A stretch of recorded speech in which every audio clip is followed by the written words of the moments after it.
এক গ্রামের থাকত এক রাখাল। প্রতিদিন সে তার ছাগলের পাল নিয়ে গ্রামের পাশে জঙ্গলের ধারে ঘাস খাওয়াতে নিয়ে যেত। ছেলেটি খুবই দুষ্টু ছিল। সারাদিন একা একা বসে থাকতে তার ভালো লাগত না। ভেড়াগুলো ঘাস খেত, আর সে লাঠির ডগা দিয়ে মাটিতে দাগ কাটত। কখনো আকাশের দিকে তাকিয়ে হাই তুলত, আবার কখনো পাথর ছুঁড়ে খেলত। একদিন তার মাথায় অদ্ভুত চিন্তা আসলো। সে ভাবল গ্রামবাসীদের সাথে একটু মজা করা যাক। হঠাৎ সে দাঁড়িয়ে চিৎকার করে উঠল, বাঁচাও, বাঁচাও, বাঘ এসেছে, বাঘ আমার ছাগল নিয়ে যাচ্ছে। গ্রামে হুলস্থুল পড়ে গেল। গ্রামবাসীরা লাঠি হাতে জঙ্গলের দিকে গেল। তারা হাঁপাতে হাঁপাতে ছেলেটির কাছে পৌঁছাল, কিন্তু এসে দেখল কোথাও কোনো বাঘ নেই। ছাগলগুলো নিশ্চিন্তে ঘাস খাচ্ছে, আর রাখাল ছেলেটি তাদেরকে দেখে জোরে জোরে হাসছে।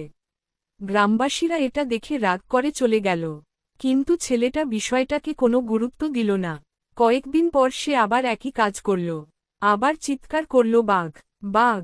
গ্রামবাসীরা আবার দৌড়ে এলো এবং দেখল এইবারও কোনো বাঘ নেই। আর তাদেরকে দেখে রাখাল ছেলেটা হাসছিল। এবারও গ্রামবাসীরা অনেক বিরক্ত হল। তারা বলল, তুমি বারবার মিথ্যা বলছ, পরের বার তোমাকে কেউ আর বিশ্বাস করবে না। ছেলেটি তাদের কথায় কান দিল না। তারপর এক সন্ধ্যায় সত্যি একটা বাঘ আসল, সূর্য ডুবে যাচ্ছে এমন অবস্থায়। এবার রাখাল ছেলেটা চিৎকার করল, বাঘ এসেছে, কিন্তু গ্রামবাসীরা চিৎকার শুনেও এগিয়ে গেল না। আর এই দিকে বাঘ এসে ছেলেটার কয়েকটা ছাগল মেরে ফেলল। গ্রামবাসীরা ভেবেছিল ছেলেটা এবারও মজা করছে। সেদিন রাখাল ছেলেটা বুঝল, মিথ্যা বলে হয়তো সামান্য হাসি পাওয়া যায়, কিন্তু একবার বিশ্বাস ভেঙে গেলে তা আর সহজে ফিরে আসে না। সেদিনের পর থেকে সে আর কখনো মিথ্যা বলেনি, কারণ সে শিখেছিল বিশ্বাস হারানো সবচেয়ে বড় ক্ষতি।